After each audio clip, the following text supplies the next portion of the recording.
Hey, we're Danny and Callie.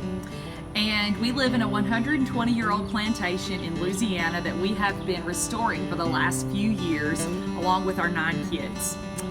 It's been a fun venture. Seems like it has taken 120 years of work. And it is our passion to find other people's trash or flea market finds and figure out how to incorporate them into our house. And so we do that every week on Fridays for a date. It's a lot of fun because Callie then finds cool things that I think don't work and then comes home and tells me how we're going to fix them, make them beautiful, and it turns out great. You're so sweet.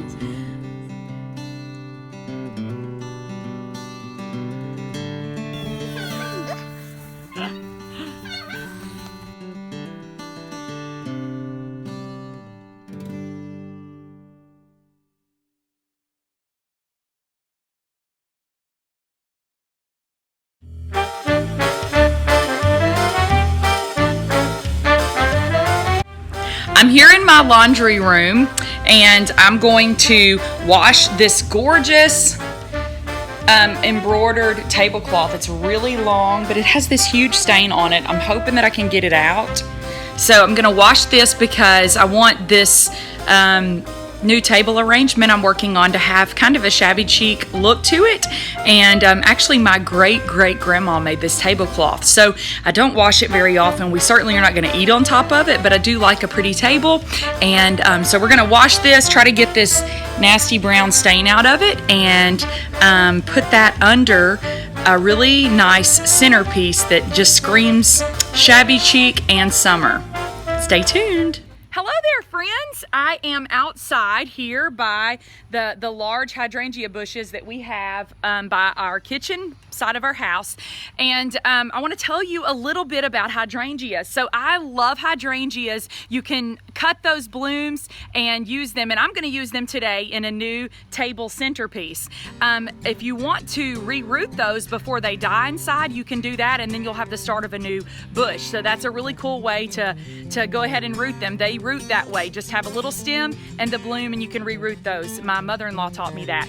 Another really cool thing you should know about hydrangea blooms is when they get dried out like this, go ahead and clip them and leave a little bit of a stem and lay them on a surface if they're not totally dried out where they can continue to dry out.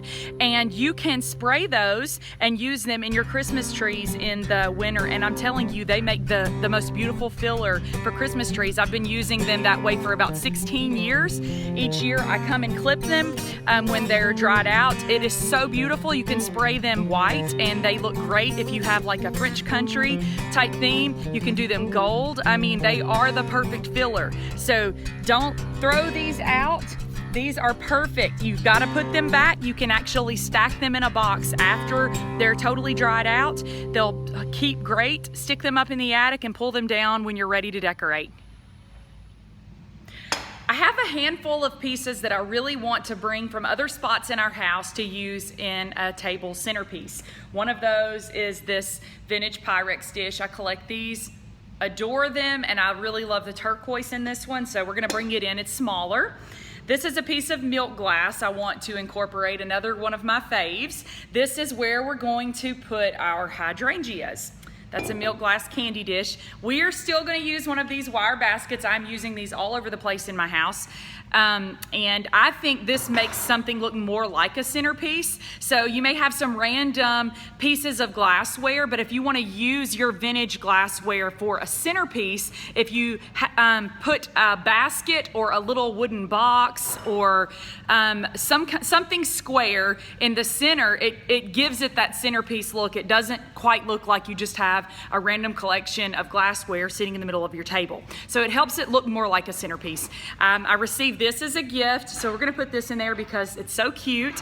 I want to include these vintage lemon squeezers, and then I have this other cake dish that is absolutely beautiful that was gifted to me by my friend Melissa, and the colors in it are really going to bring out that summery shabby chic look that I'm going for on my table.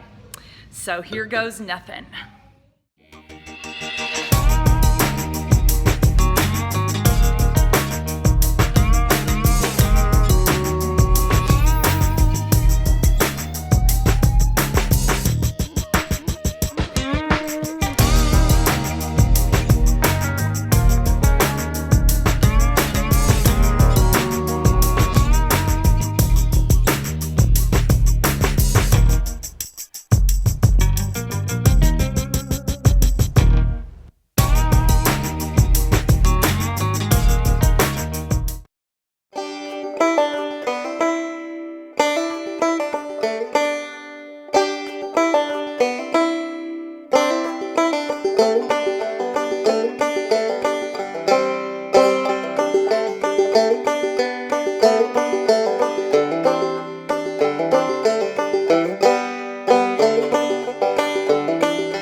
ended up deciding to place the centerpiece on some boards because it was just a little too light. It needed something, a little contrast against the white. So I had these 2 old boards. So I put our vintage Pyrex, our other vintage kitchen pieces, our milk glass and cake plate. And then on this side, we have the little sign.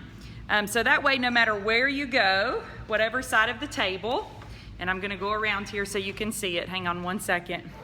No matter what side of the table you're on, you can have a really pretty look. My family's chilling in there. Thanks for tuning in for this week's episode of Living That Restoration Life. I'd love to see what kind of things you're putting together in your house using vintage pieces you already have. So if you build a centerpiece this week and you use vintage pieces, take a picture and tag me, and I might just have a little giveaway at the end of the week. So I'd love to see, it could be one simple vintage piece with some flowers in it. I want to see you use your creative energy, and let me see what you can put together using your vintage pieces to make a beautiful table centerpiece. Tag me and I'll announce the winner at the end of the week. Have a great week, you guys.